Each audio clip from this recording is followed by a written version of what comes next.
자, 이 저녁에도 우리 말씀을 사모하러 이렇게 말씀 앞에 서신 여러분들을 축복합니다.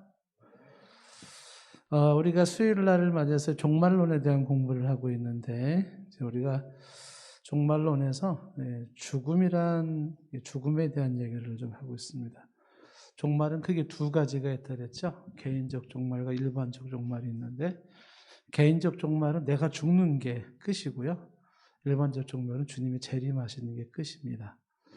두 가지 다 이제 우리가 공부를 할 텐데, 이제 우리가 개인의 죽음, 개인적 종말로서 죽음에 대한 이야기를 좀 하고 있습니다. 그동안 우리가 이제 죽음의 법칙에서 죽음에는 예외가 없다, 죽음에는 반복이 없다, 죽음에는 예습과 복습이 없다, 죽음은 내 뜻대로 안 된다, 라는 얘기와 함께 죽는다는 게 뭐냐라고 할 때 기독교에서의 죽음의 의미는 분리라는 얘기를 했어요. 영적인 죽음은 하나님과 나가 분리되는 것이고, 육체적인 죽음이라는 것은 육체와 영혼이 분리되는 것이라고 얘기를 했습니다. 죽음의 원인이 이제 불신자들에게 있어서의 죽음과 성도들의 죽음의 차이가 있는데, 죽음은 죄에 대한 결과, 죄에 대한 형벌, 혹은 죄에 대한 하나님의 진노로서의 죽음이었어요. 죽음은 죄로 인해서 주어진다라는 얘기를 했고요. 그런데 불신자들에게는 죽음이 하나님의 형벌이고 하나님의 진노고 하나님의 심판이에요. 근데 성도의 죽음은 달라요. 성도의 죽음은 그것은 죄에 대한 형벌이 아니라 성도의 죽음은 고통으로부터의 쉼, 자유 라는 얘기를 했고, 죄로부터의 종식이라는 얘기를 했고, 성화의 완성이 성도의 죽음이라고 말씀을 드렸습니다. 그래서 성도의 죽음이라고 하는 그 죽음이 연속성과 불연속성의 개념으로 설명을 해서 죽음은 끝이 아니라 시작이다. 새로운 세계로의 시작이라고 할 때 그 새로운이라는 단어가 두 개의 의미가 있는데, 네오스와 카이노스라는 두 단어의 차이를 설명을 했고, 죽음에 대한 죽음이 성도에게 주는 유익성, 어떤 유익이 있는가 할 때 겸손하게 하고, 육적인 욕심을 억제하게 해서 절제하게 하고, 세속을 막아주고 거룩하게 하고 영적 성장을 추구한다는 그런 내용들을 보았습니다. 자, 이제 다섯 번째로 오늘 얘기를 하고 싶은 것은 죽음에 대한 자세를 우리가 좀 보도록 하겠는데,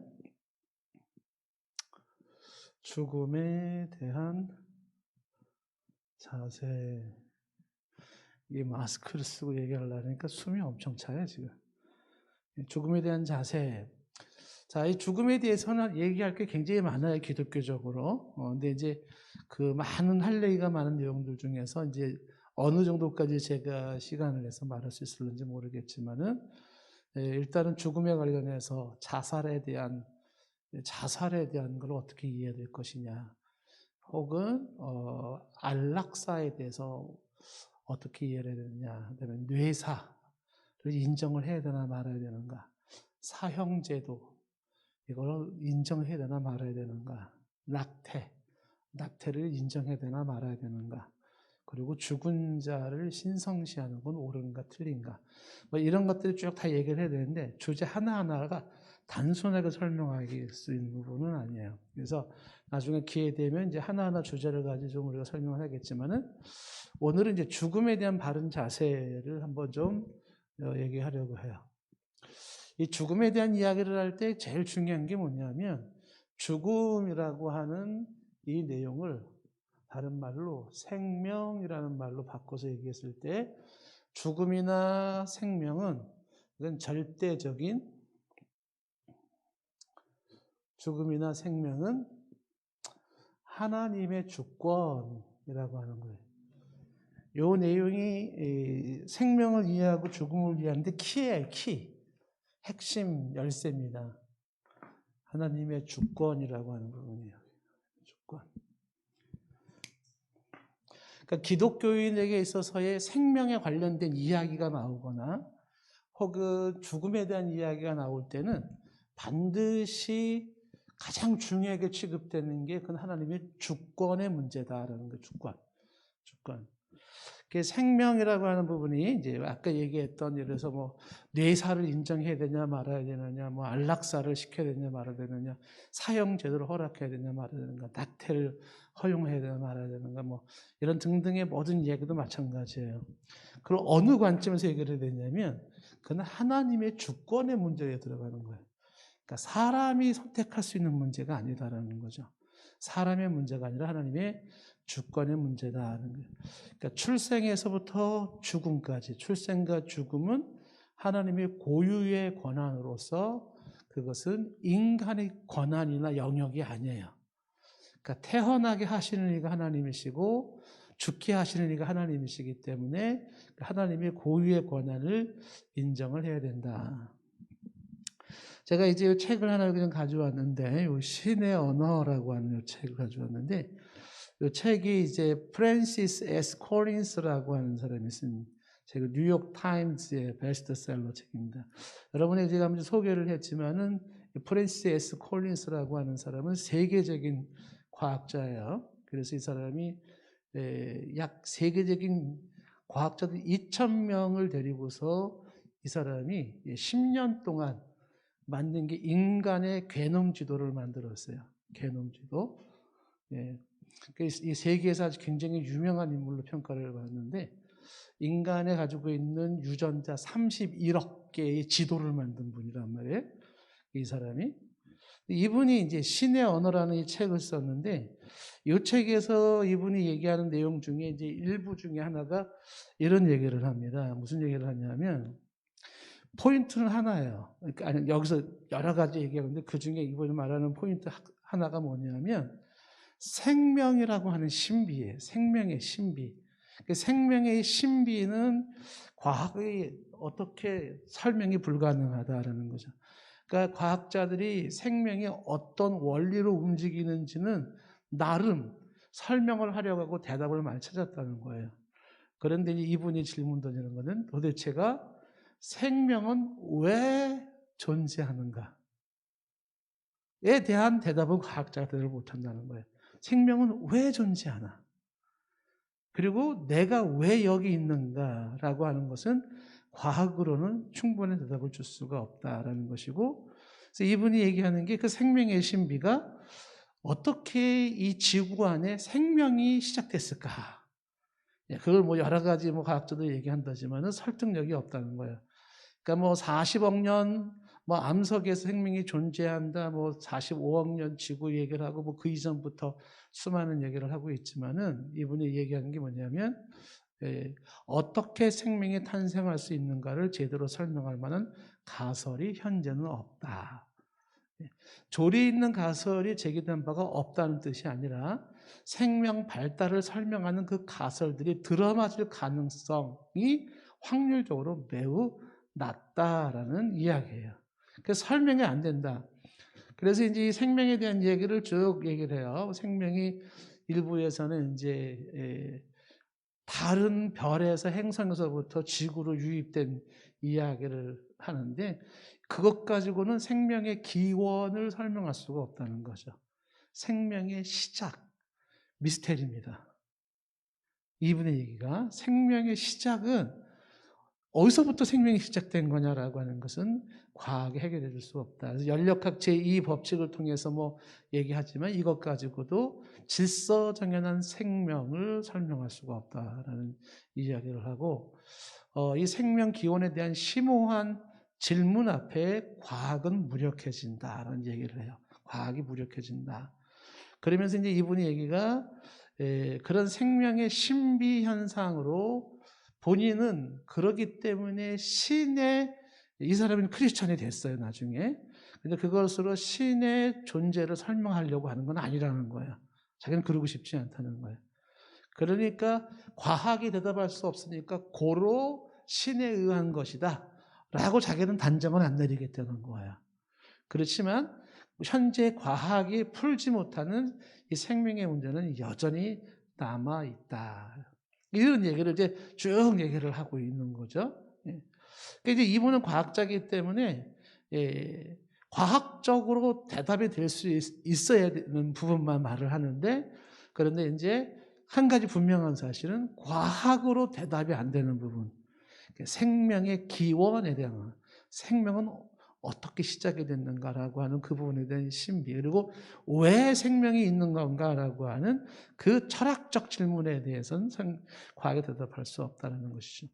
그러니까 이제 이런 사람들이, 이런 세계적인 과학자들이 그 생명의 신비를 얘기하는데, 우리는 이런 내용들을 가지고 우리가 뭐 과학적으로 뭐 어떤 뭐 단백질이 뭐 어떤 무슨 뭐 동위 원소에 의해서 무슨 충격에 의해 가지고 뭐 이런 설명을 우리는 할 수 있는 부분은 아니고, 과학자가 본인은 신비라고 얘기를 했는데, 우리는 이제 이거를 성경적으로 얘기를 했을 때, 성경은 죽음이나 생명은 하나님의 주권의 영역으로 설명하고 있다라고 하는 거예요. 주권. 창세기 9장 6절 말씀해 보시면, 창세기 9장 6절. 다른 사람의 피를 흘리면 그 사람의 피도 흘릴 것이니 이는 하나님이 자기 형상대로 사람을 지으셨습니다. 그러니까 다른 사람의 피를 흘린다는 건 죽이지 말라는 거예요. 왜냐하면 그 사람의 생명이라고 하는 것은 하나님이 자기 형상대로 지으신 것이기 때문에, 그건 하나님이 주시는 그 생명의 영역이기 때문에 이거는 이제 사람이 어떻게 할 수 있는 부분은 아니다 하는 거죠.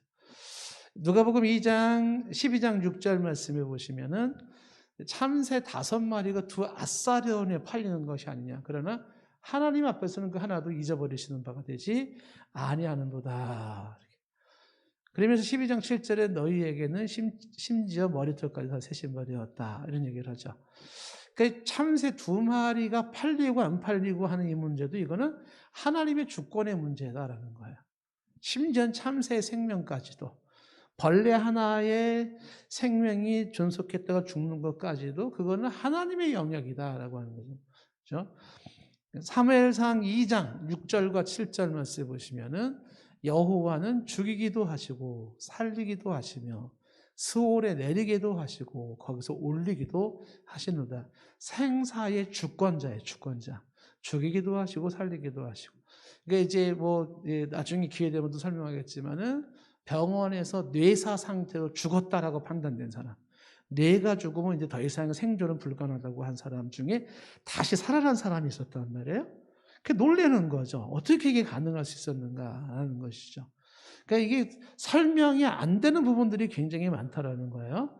그런데 성경에서는 죽고 사는 이 문제가 하나님의 영역이다. 여호와가 죽이기도 하시고 살리기도 하시는 분이다 하는 거예요. 그러니까 우리가 지금 뭐 필요할 때 약도 먹고 병원도 가고 하지만, 중요한 것은 생사권은 하나님의 손에 달려 있다라는 거예요. 이어지는 사무엘상 2장 7절 말씀에는 여호와는 가난하게도 하시고 부하게도 하시며 낮추기도 하시고 높이기도 하시는도다. 그래서 생사권과 함께 하나님의 빈부, 귀천도 하나님의 손에 달려 있는 거죠. 여기에 적용될 수 있는 부분은 많아요. 어떠한 원리에 의해서 하나님은 살리기도 하고 죽이기도 하시고, 어떠한 걸 근거로 하나님은 가난하게도 하시고 부하게도 하시는지를 설명할 수 있지만, 그런 모든 근거 원인에 대한 설명이 다 맞지는 않아요. 때로는 이해가 안 되는, 살아야 될 사람이, 그리고 충분히 살 거라고 생각하는 사람은 죽었고, 충분히 죽을 거라고 생각했던 사람이 또 사는 경우도 있고, 충분히 가난할 거라고 생각한 사람이 부해지는 경우도 있고, 충분히 부할 거라고 생각한 사람이 가난해지기도 하는, 그러한 우리로서는 설명할 수 없는 부분은 작용할 수는 있어요.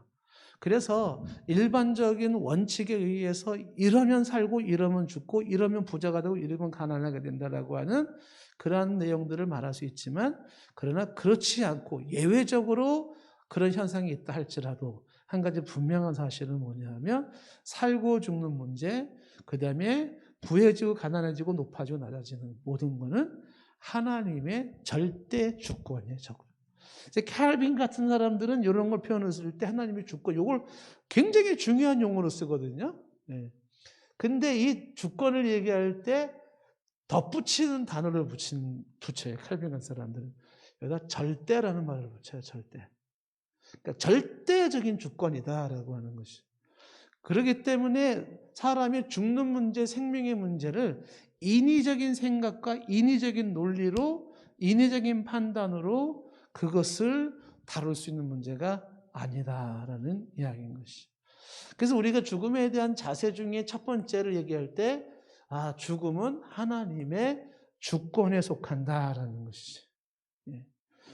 여러분들이 지금 태어나고 싶어서 태어나는 분이 아닌 것처럼, 여러분이 살고 싶다고 더 사라지는 것도 아니고, 죽고 싶다고 막 죽어지는 것도 아니에요. 예, 여러분의 내 의사와 상관이 없이 출생했던 것처럼, 내 의사와 상관이 없이 어느 날 죽음이 내게 찾아올 수가 있습니다. 누구의 손에 있어요? 하나님의 손에 있는 거죠. 하나님의 손에 있다. 이거를 인정하는 것이 지금 죽음에 대한 첫 번째 자세라고 하는 내용이에요. 두 번째, 성경적으로 우리가 죽음에 대한 두 번째 자세는 뭐냐면, 죽음이 끝이 아니라는 거죠. 그래서 부활에 대한 확신을 갖는 거예요. 여기 죽음에 대해서 두 번째 가져야 될 자세, 부활에 대한 확신이죠. 부활에 대한 확신.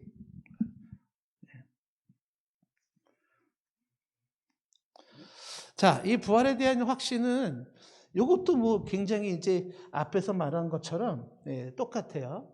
생명처럼 이 부활이라고 하는 게 이게 생명이 미스테리의 신비. 그것처럼 부활도 미스테리의 신비. 근데 요거는, 이런 것들은 과학으로도 설명이 안 돼요. 이런 부활에 대한 얘기는. 이런 거는 성경의 증언에 대한 믿음으로 우리가 받아들이는 거예요. 신앙의 문제죠. 믿음으로 받아들이는 거죠. 자, 이거를 성경은 어떻게 말하고 있는가? 우리가 한번 볼게요. 고린도전서 15장 51절 말씀을 보시면, 예전에 우리가 고린도전서 말씀을 볼 때 한번 제가 다 한번 짚어본 적이 있지만은, 고린도전서 15장이 부활장이잖아요. 51절 말씀부터 한번 좀 볼게요. 51절부터 여기 보시면, 자, 여기 보세요. 보라, 내가 너희에게 뭘 말하노니? 비밀을 말하는, 여기서 말하는 비밀이 시크릿, 조용히 말하지 마, 이런 시크릿이 아니고 미스테리예요. 미스테리, 신비. 보라, 내가 너에게 미스테리를 말해, 신비를 말한다. 그러니까 신비라는 건 뭐냐? 어떤 일이나 현상에 있어서 이성적으로나 상식적으로 설명할 수 없고 이해할 수도 없는 신기하고도 묘한 걸 신비라 그래요. 이성의 문제가 아니고 논리의 문제가 아니고 과학의 문제나 뭐 설명의 문제가 아니에요. 그런 신기하고도 묘한 어떤 현상 혹은 어떤 일들을 말할 때 신비, 미스테리라고 얘기해요. 미스테리. 그래서 지금 성경은 뭘 얘기하고 있냐면, 부활을 얘기할 때 내가 너에게 신비를 말하겠다. 신비. 이 비밀을 너에게 말한다라는 거예요. 그러면서 우리가 다 잠잘 것이 아니오라는 거예요. 이 잠잔다라는 표현이 이게 죽음을 말하는 건데, 다시 말하면 모든 사람이 다 죽은 상태에서 부활을 맞는 것만은 아니다. 그러니까 죽은 상태가 아닌 살아있는 상태에서도 그 부활을 맞을 사람이 있다는 거예요. 그래서 다 잠잘 것이 아니니. 이 성경에서는 죽음을 뭐라고 표현하냐면 잠에다가 설명해. 잠. 그는 잔다, 이렇게. 예수님이 나사로가 잔다, 이렇게 설명하는 것처럼 이렇게 죽음을 잠으로 설명하는 게 굉장히 신통방통하죠. 그죠? 왜 그러냐면은 죽은 사람들을 가만히 보면 잠자는 거랑 굉장히 비슷해요. 딱 눈 감고 있는 모습이 죽은 거나 잠자는 거나 외관상 봤을 때 굉장히 비슷하고, 그 다음에 이 잠이 왜 죽음인가라고 하는 이 부분은 이제 뭐 나중에 또 기회에 되면 설명을 하겠지만은, 성경은 죽는다라는 것을 잠잔다라는 표현을 쓰고 있고, 다 우리가 잠잘 것이 아니라 죽은 상태에서 부활을 경험하는 것은 아니다라는 것이에요. 그러면서 이제 마지막 나팔이 마지막 때에라는 거죠. 인류의 역사가 끝나는 때에. 그래서 이 51절에 마지막 나팔이라고 하는 것이, 그것이 종말의 시작이고 종말의 끝이고 영원의 시작인 거예요. 우리가 이제 지난번에 설명을 했었지만은, 죽음이라고 하는 것은 끝이 아니라 뭐라 그랬어요? 시작이라고 해서 시작. 그러니까 죽음이라고 하는 것은 영원한 세계로 들어가는 관문이에요. 관문. 이 문을 쫙 열고 들어가면서 이제는 새로운 것이 시작이 되어지는데 그것이 영원이라고 하는 세계가 시작이 되는 거예요. 죽음은 끝이 아니라 시작이다. 그래서 여기 고린도서 15장 51절에 마지막에라는 것은 종말의 시점을 말하면서 동시에 새로운 영원에 대한 시작점에 그런 거예요. 시작점에. 그 시간에 순식간에 홀연이 다 변화되리니 그랬잖아요. 순식간에 홀연이 다 변화된다. 이게 굉장히 흥미로운 거죠. 그러니까 51절 말씀에 뭐라고 말을 하고 있냐면 순식간에 홀연이 변화된다는 거. 그 홀연이 변화라고 하는 현상이 나타나는 건데 이게 미스테리, 신비라고 하는 거예요. 그러니까 죽음 너머에 홀연한 변화, 그 홀연한 변화가 나타난다는 거예요. 죽음 너머에 갑작스럽게 홀연한 변화가 나타나는데 이 홀연이 변화된다라고 하는 것은 순간적 변화예요. 이 순간적 변화. 그러니까 51절에서 내가 신비를 말한다라고 얘기를 하면서 신비, 이걸 비밀이라고 얘기했다 그랬잖아요. 그러면서 이게 홀연히 변화되는 그런 현상이 주어진다. 성경에서 얘기를 할 때 그 순간적으로 홀연이 딱 변화되는 그 모습, 그게 어떤 거냐? 계속 이어지는 말씀에 보시면은 이렇게 되어 있어요. 이어지는 52절 말씀에 나팔 소리가 나니까 첫째, 죽은 자들이 썩지 않을 것을 다시 살아나고, 자, 이 죽은 자들이 썩지 아니할 것으로 다시 살아난다는 거, 부활한다는 거죠. 부활한다. 두 번째는 우리도 변화된다는 것은 살아서 이 마지막 순간을 맞이하는 것이죠. 그게 주님이 재림하실 때인데 그때는 우리도 변화되는 거예요. 이 변화가 뭐예요? 지금 홀연히 변화되는 그 홀연한 변화가 이루어지는 거예요. 홀연한 변화. 그러니까 죽을 것이 썩지 않는 변화가 생긴다. 살아있는 자도 휙 바뀌어버려. 신비한 현상이 나타난다는 거예요. 신비한 현상이. 그게 뭐냐면 53절 이어지는 말씀에 이 썩을 것이 반드시 썩지 아니할 것을 입겠고 이 죽을 것이 죽지 아니함을 입으리로다 그랬잖아요. 그래서 53절에서 얘기하는 게 뭐냐 하면은 입는다는 거예요. 입는다. 옷을 입는다. 그 무슨 거를 입는 걸까요? 옷을 입는 건데 썩지 아니할 옷을 입어요. 그리고 죽지 아니할 옷을 입어요. 이 썩지 아니할 옷을 입고 죽지 아니할 옷을 입는 그 순간적인 변화가 있다라고 하는 거예요. 마지막 때에 종말의 끝이면서 영원히 시작되는 그 순간에 순간적으로 찰나적으로 그 신비한 미스테리한 현상이 하나 생기는데 그 홀연한 변화가 옷을 입어요. 썩을 것이 썩지 아니할 옷을 입고 그다음에 죽지 아니할 옷을 입는다. 그래서 여기서 옷을 입는다라고 하는 것은 기존에 몸에 입고 있던 것보다 덧입는다 그런 게 아니라 새로운 옷을 입는다라는 거죠. 그러니까 기존에 우리가 가지고 있는 육체의 옷이라고 하는 것은 필멸의 옷이에요. 반드시 없어지는 필멸의 옷인데 순간적으로 홀연히 변화된 그 순간에는 불멸의 옷을, 썩지 않고 죽지 않는 불멸의 옷을 입게 된다는 겁니다. 이게 부활의 순간인 것이죠. 계속 성경의 54절에 보시면은 이 썩을 것이 썩지 아니함을 입고, 그렇죠? 이게 육체적으로 썩을 건데 썩지 아니함을 입고, 죽을 것이 죽지 아니함을 입을 그때가 뭐예요? 마지막 때에 나팔 소리가 날 때에 그리고 홀연이 변화될 그때에 무슨 말씀이 성취된다? 사망을 삼키고 이기리라고 기록된 말씀이 응한다, 성취된다. 그러니까 사망을 삼키고 이긴다라는 이 예언이 이사야서 25장 8절 말씀인데 이사야의 이 예언이 성취가 된다는 거예요. 그럼 여기 이사야가 말하고 있는 사망을 삼키고 이긴다라고 하는 게 뭐냐면 사망을 삼킨다. 사망이라는 대상을 꿀떡 먹어버린다는 거야. 무엇이? 빅토리라고 하는 승리가. 사망을 먹어버리는 그 순간이 주어진다라는 거예요. 자, 그래서 성경에서는 지금 뭘 얘기하고 있는 거냐면 죽음에 대한 것은 이건 하나님의 소관으로 둬라. 하나님의 소관. 살고 죽는 문제는 하나님의 소관에 둬라. 그러면서 우리가 죽음을 이야기할 때는 죽음이 끝이 아니라 그 이후에 부활이 있다는 사실을 기억하라. 성경적인 신앙이에요. 성경적인 신앙. 이런 것들은 학교에서 이걸 가르쳐 주겠습니까? 과학이 가르쳐 주겠어요? 그러니까 성경에 근거한 우리의 신앙은 죽음이 끝이 아니구나라는 것이죠.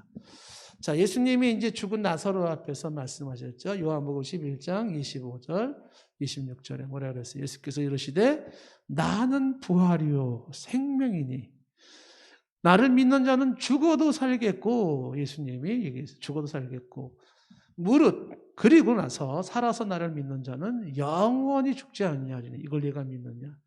그러니까 죽어도 산다, 영원히 죽지 않는다라고 하는 것을 예수님이 말씀했죠. 예수님이 나는 부활이요 라고 얘기했잖아요. 부활이요.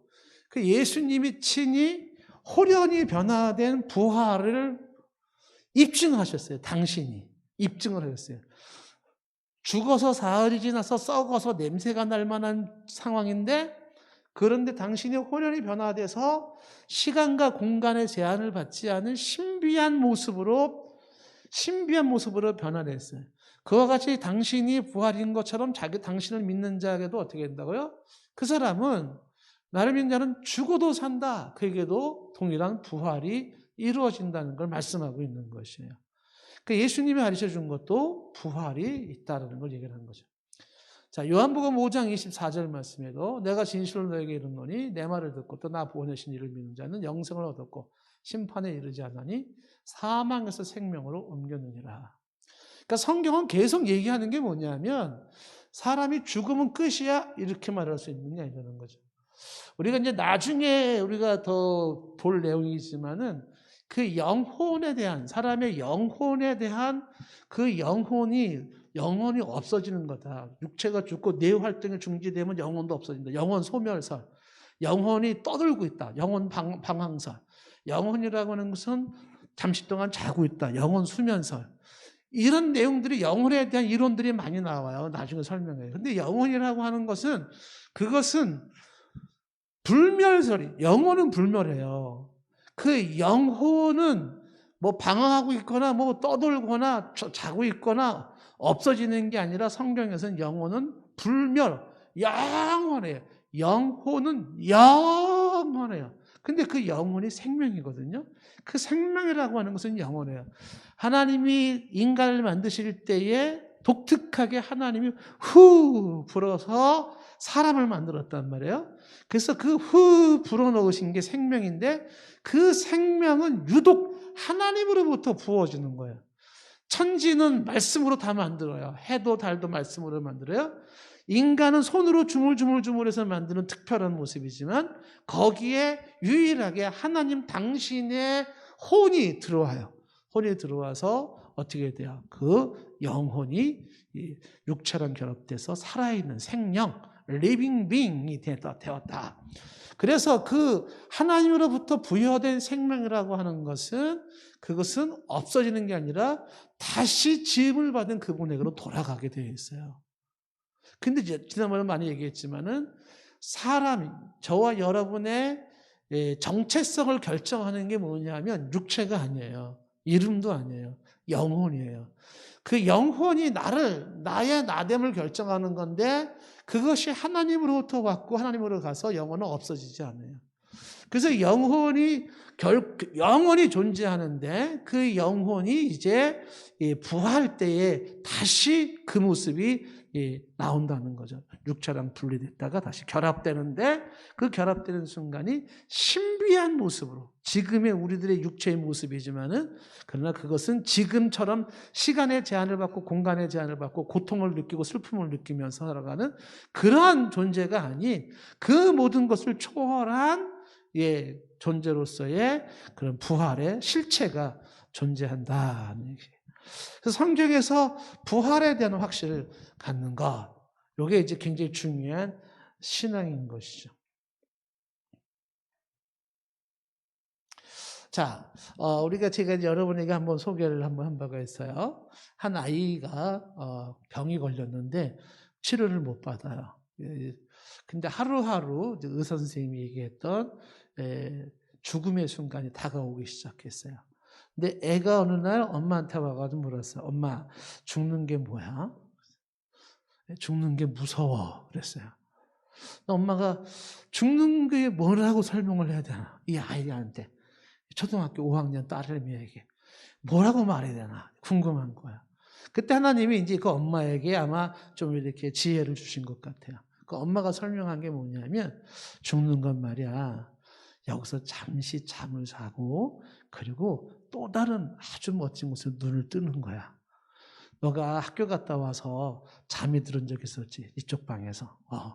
근데 아침에 깨보니까 너 어디 있었어? 내 방에 와 있었어. 그럼 누가 너를 여기서 잠들었는데 너 방에다 이렇게 딱 데려갔을까? 엄마나 아빠가 그랬을 거야. 그렇지. 죽음은 여기 지금 이런 데서 잠시 자는 건데 눈을 딱 뜨면 너는 너 방에서 눈을 뜨는 것처럼 새로운 세계에서 눈을 뜨는 거야. 이렇게 설명해 주셨어요. 얘가 이해를 한 거야. 죽는 게 그런 거구나. 여기서 세상에서 잠시 잠이 드는 거야. 근데 어떻게 해요? 다시 깨어나요. 깨어나는 게 부활이에요. 그때는 어떻게? 눈물이 없고, 고통이 없고, 상처가 없고, 아픔이 없고, 병원도 없고, 뭐 경찰서도 없고, 법원도 없고, 이런 새로운 세계에서 거기에 새로운 삶이 시작되는 거예요. 그래서 그것을 부활이라 해서 우리가 경험할 수 있는 거예요. 그래서 죽음은 없어지는 소멸이 아니라 이제 나라는 존재는 없어지고 모든 게 다 끝이야. 성경은 절대로 그렇게 말하지 않아요. 누누이 수많은 곳에서 사람이 한 번 죽는 건 정해진 건 봐야지만 그 이후에는 심판이 있다. 너희들이 다시 무덤에서 그의 음성을 듣는 걸 이상히 여기지 말라. 나는 부활이야 생명이다. 예수님이 수도 없는 얘기하고 성경에 말을 하고 있는데 고린도전서도 강조하는 것처럼 죽음은 끝이 아닌 시작으로서 호련한 변화가 일어나는 부활의 순간이 있다는 것이에요. 부활에 대한 확신. 그래서 성도들은 항상 죽음에 대한 이야기가 나올 때 다시 부활한다라고 하는 이 확신을 가질 필요가 있는 것이죠.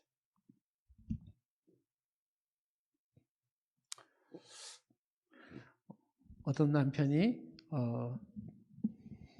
부인이 죽었어요.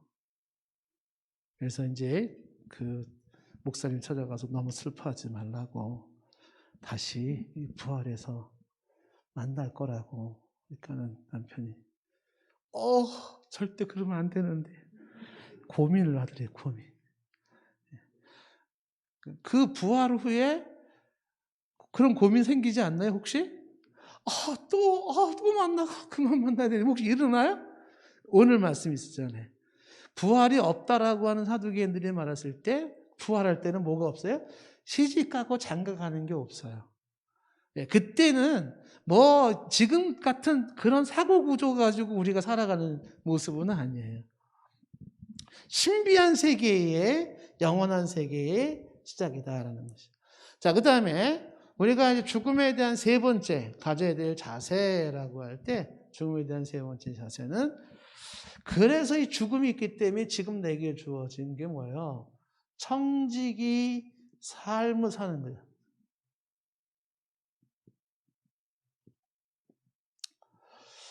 죽음은 하나님의 주권의 문제다. 주권에 있다. 부활에 대한 확신을 가져라. 청지기 삶을 살아라 라는 거예요.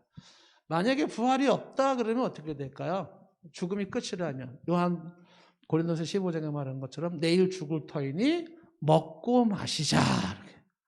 뭐 내일 죽을 건데 뭐 그냥 막 먹고 막 살고 그러지. 뭐 잘 열심히 살고 바르게 살고 뭐하라고 그래요. 그렇게 나온다는 거잖아요. 근데 우리는 그렇게 성경은 말하고 있지 않은 거죠. 그래서 청지기 삶을 살라라고 할 때 청지기라고 하는 그 개념은 뭐예요? 청지기라고 하는 것은 내 것이 아니라 주인 것을 관리하고 그것을 지키는 사람이 청지기예요. 그러니까 청지기 3 그러면 뭐냐면 하나님이 나에게 맡기신, 하나님이 나에게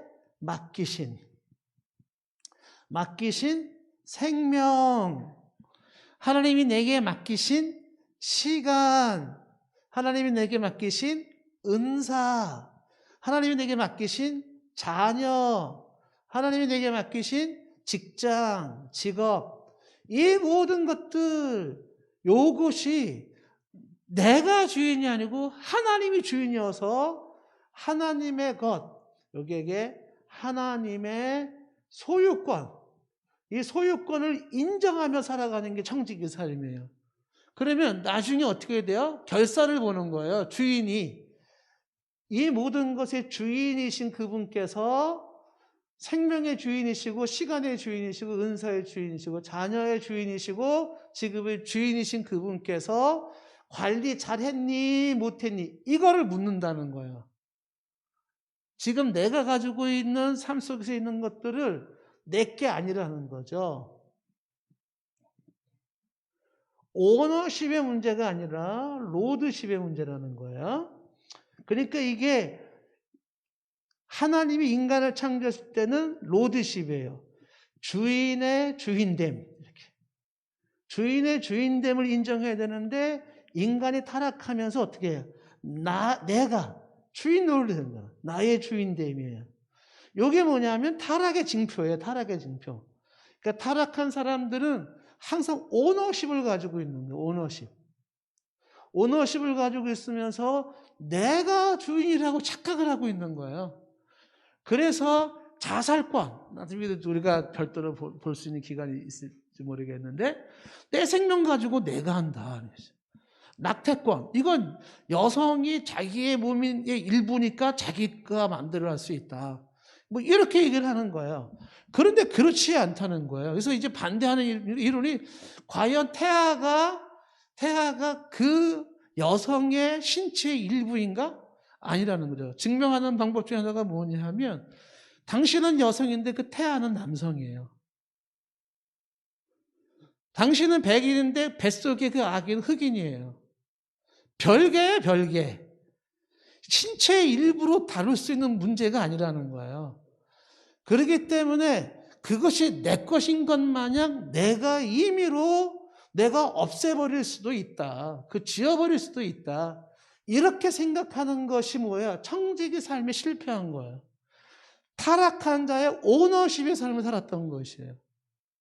그런데 그런 모든 것에 대해서 하나님께서 주인 되신 그분께서 묻는다는 거죠. 내가 너한테 맡긴 거 그거 잘 관리했어? 그거 보관했어? 잘 다뤘어? 라고 묻는다는 거예요. 너 네 거도 아니면서 네 거인 것처럼 그렇게 막 살았구나. 생명이 네 거도 아닌데 시간이 네 거도 아니면서 주인이 따로 있다라는 거죠. 이것이 주인이 다시 묻는다는 거예요. 그래서 청지기 삶을 로드십의 삶을 살아가는 거예요. 주인의 주인됨을 인정하는 거거든요. 오늘 하루를 살 때도 결국은 나는 지금 사는 삶이 뭐 100세의 인생을 산다 할지라도 100세 동안은 뭐예요? 모든 걸 하나님이 위임하시고 맡기신 거야. 맡기신 거. 관리해라. 관리해라. 그러니까 죽음을 대하는 자세 중에 하나가 뭐냐면 이거와 함께 주어진 삶에 대해서 충실하고 성실한 삶을 살아가는 것이죠. 이게 필요하다. 자, 역대상 29장에 보시면 29장 우리 12절 말씀, 10절 말씀, 29장 10절 말씀. 다윗이 뭐라고 얘기하나 보세요. 다윗이 온 회중 앞에서 여호와를 송축하며 이르되 우리 조상 이스라엘의 하나님 여호와여, 주는 하나님은 영원부터 영원까지 송축을 받으실 분이죠. 송축을 받으시옵소서. 11절에 여호와의 위대하심과 권능과 영광과 승리와 위엄이 다 주께 속하였사오니 천지에 있는 것이 다 주의 것이로소이다. 여호와여, 주권도 주께 속하였사오니 주는 높으사 만물의 머리심이니이다. 12절 부와 귀가 주께로 말미암고, 아까 한나의 기도에서 나왔었잖아요. 그렇죠? 살리기도 하시고 죽이기도 하시고 부하기도 하시고 가난하기도 하시고 높이기도 하시고 낮추기도 하신다. 다윗도 똑같이 부와 귀가 주께로 말미암고, 또 주는 만물의 주제가 되사 손에 권세와 능력이 있사오니 모든 사람을 크게 하신가 어떻게 해요? 강하게 하심이 주의 손에 있나이다. 자, 사람을 크게 하신가 강하게 하심이 주의 손에 있나이다. 13절 말씀에 우리 하나님이여 이제 우리가 주께 감사하며 주의 영화로운 이름을 찬양하나이다. 14절 나와 나의 백성이 무엇이건데 이처럼 즐거운 마음으로 들으심이 있었나이까. 모든 것이 어디서 발명하여? 주께로 말미암았사오니 우리가 주의 손에서 받은 것을 주께 드렸을 뿐이니이다. 15절 우리는 우리 조상들과 같이 주님 앞에서 이방 나그네와 거류민들이에요. 세상에 있는 날이 그림자 같아서 희망이 없는 인생을 살아가요. 이 16절 그런데 우리 하나님 여호와여 우리가 주의 거룩한 이름을 위하여 성전을 건축하려고 미리 저축한 이 모든 물건을 다 주의 손에서 가져왔으니 다 주의 것이니이다. 17절 나의 하나님이여 주께서 마음을 감찰하시고 정직을 기뻐하시는 줄을 내가 아나이다. 내가 정직한 마음으로 이 모든 것을 즐거이 드렸사오니 이제 내가 또 여기 있는 주의 백성이 주께 자원하여 드리는 것을 보니 심히 기쁘도소이다. 다윗이 얘기하고 있는 이 역대상 29장의 내용이 뭐냐 하면 청지기 삶이에요. 모든 것이 주께로부터 왔습니다. 주님이 주셨습니다. 부와 귀와 모든 게 주님이 주셨어요. 주께 주신 것들을 다시 주님의 나라를 위해서 드릴 뿐입니다. 내 것은 없나니 하나도 없어요. 다 주님의 것이고 주님이 살아생전에 이것 좀 관리해라고 하신 게 불과하다는 거죠. 욥기서 1장 21절과 22절 욥이 이 청지기 정신을 정확한 거죠. 욥이 뭐라고 말해요? 내가 모태에서 엄마 태에서 알몸으로 태어났사온 즉 또한 알몸이 그리로 돌아가는 거예요. 태어날 때 아무것도 없이 알몸으로 태어나서 죽을 때 알몸으로 돌아가는데 주신 이도 여호와시에요. 거두시는 이도 여호와시오요. 그러니 여호와의 이름이 찬송을 받으실 것입니다. 22절 말씀에 이 모든 일에 욥이 범죄하지 않냐고 하나님을 향하여 원망하지 아니했다. 그러니까 욥이 무슨 생각을 가지고 있냐면 청지기 정신을 가지고 있는 거죠. 그런 마음가짐으로 살아가는 거예요. 죽음을 생각하는 사람은 청지기 마음을 갖는다. 마지막으로 하나 더 죽음에 대한 자세에서 우리가 알 수 있는 게 뭐냐면 항상 죽음에 대한 준비된 마음을 갖는 거예요. 준비된 마음. 죽음에 대한 준비된 마음을 갖는 거죠. 그 죽음에 대한 준비된 마음은 다른 말로 담대한, 죽음에 대해서 담대한 마음을 갖고 사는 거야. 그러니까 준비된 마음으로 담대한 마음으로 주께서 정하신 때에 태어나게 하셨고 정하신 때에 부르실 건데 부르실 때 어떻게 해요? 그때 언제든지 주님을 맞을 준비를 하고 있는 거죠. 만약에 오늘이라도 주께서 부르신다면 여러분 어떻게 해요? 기꺼이 갈 수 있나요? 네. 오늘이 내 인생의 마지막이라는 생각을 가지고 사는 사람들이 있잖아요. 그렇죠? 그런 인생이 뭐냐 하면 준비하고 있는 거예요. 준비. 근데 때와 기한은 하나님이 정하시는 것이기 때문에 이건 누구도 정하지 못하는 거예요. 예? 오늘 우리 그 교구쟁님 남동생 하나가 그 심근경색이 와가지고서 심장이 멎었는데 심폐소생 해가지고 살았다는 거 아니에요? 주변에서? 그 젊은 사람이 갑자기 심장이 멎을 수도 있어요. 그건 누구도 양단 못하는 거잖아요. 그런 상태에서 하나님의 주권이 있는데 그 부활이 있고 청지기 삶에 대한 물음이 있는데 과연 주님 맞을 준비가 되어 있는가? 그 앞에 설 준비가 되어 있는가? 지금이라도 항상 언제든지 그 앞에 설 준비를 하고 살아가는 거예요. 오늘 밤이라도 난 주님 앞에 설 준비가 되어 있어야 한다는 거예요. 지금이라도 주 앞에 설 수 있는 준비가 되어 있어야 된다는 거죠. 그래서 내일로 미룰 수 있는 문제는 아니에요. 오늘 할 수 있는 한 봉사하고 오늘 할 수 있는 한 충성하고 오늘 할 수 있는 한 열심히 사는 거예요. 왜요? 내일은 장담을 못하는 거거든요. 그래서 지금이라도 부르실 때 원 없이 어떻게 해요? 주님 앞에 설 수 있어야 되겠죠. 제가 인생을 살면서 많은 사람에게 도움을 많이 못 준 것 같아요. 받는 게 너무 많았던 것 같아요. 그래서 어떻게 하면 사람들에게 좀 주는 인생이 될까? 나름 고민을 합니다. 그러면서 주는 것 자체가 기쁨인 거예요. 그래서 줘도 그냥 주는 게 아니라 어떤 거예요? 복음을 주는 거잖아요.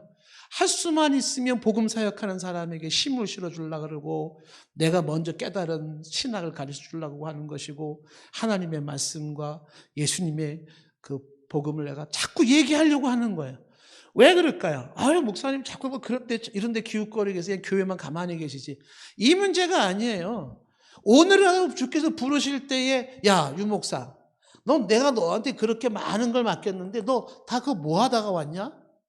아유, 써먹지도 못했어요. 그냥 이러고 왔어요. 이게 얼마나 안타까워요.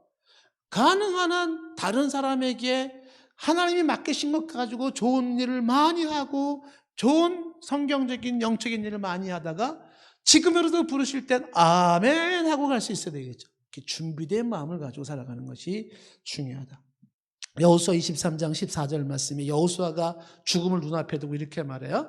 보라, 나는 오늘 온 세상이 가는 길로 가려니와 너희 하나님 여호와께서 너희에게 대하여 말씀하신 바 모든 선한 말씀 하나도 틀리지 아니하고 다 너희에게 응하여 그 중에 하나라도 어김이 없음을 너희 모든 사람은 마음껏 스스로 하는 바라. 보라, 나는 오늘 온 세상이 가는 길로 간다. 이게 뭐예요? 죽음이 준비된 사람이 기꺼이 맞이하는 거죠. 죽음을 기꺼이 맞이하는 거예요. 그래서 나는 세상이 가는 그 길로 나는 간다. 디모데후서 4장 7절과 8절 말씀에 마지막 순간에 사도 바울이 이렇게 말했잖아요. 내가 지금까지 선한 싸움을 싸워왔다. 나의 달려갈 길을 마치고 나는 믿음을 지켰다. 이런 고백을 할 수 있는 인생이 얼마나 멋있어요. 선한 싸움을 싸우면서 나의 달려갈 길을 마치고 믿음을 지켰다. 8절에 이제 후로는 나를 위하여 의의 면류관이 예비되었으므로 주 곧 의로우신 재판장이 그날에 내게 주실 것이며 내게만 아니라 주의 나타나심을 사모하는 모든 자에게 도니라. 내가 선한 싸움을 다 싸우고 나의 달려갈 길을 마쳤다. 준비된 마음으로 살아가는 거예요. 자, 오늘은 우리가 이제 죽음에 대한 자세에서 성경적으로 우리는 죽음에 대한 자세를 어떻게 가져야 되는가? 살고 죽는 문제는 사람의 소관이 아니다. 사람이 할 수 있는 문제가 아니다. 그 다음에 하나님의 주권의 문제고 죽음은 끝이 아닌 부활이 있다라고 하는 것이고, 그리고 이 부활이 있음으로 말미암아 오늘 우리에게 주어진 청지기 삶에 충실할 필요가 있고 언제든지 죽음을 맞이할 준비, 죽음을 맞이할 준비를 하고 있어라. 죽음을 맞이할 준비, 영생으로 들어가고 하나님을 만나고 그리스도를 만날 준비를 하는 것이죠. 내 사모하는 주님이 저쪽에서 팔을 벌리고 계시고 천군 천사들이 쫙 나가서 팔 벌리고 있는 그곳에 지금이라도 갈 수 있을 마음의 준비를 해라. 죽음에 대한 바른 자세. 자, 이런 원리를 가지고 이제 다음에 그러면 이제 우리가 구체적으로 아까 얘기했던 이제 뭐 죽음에 관련된 내용들을 어떻게 이해해야 될지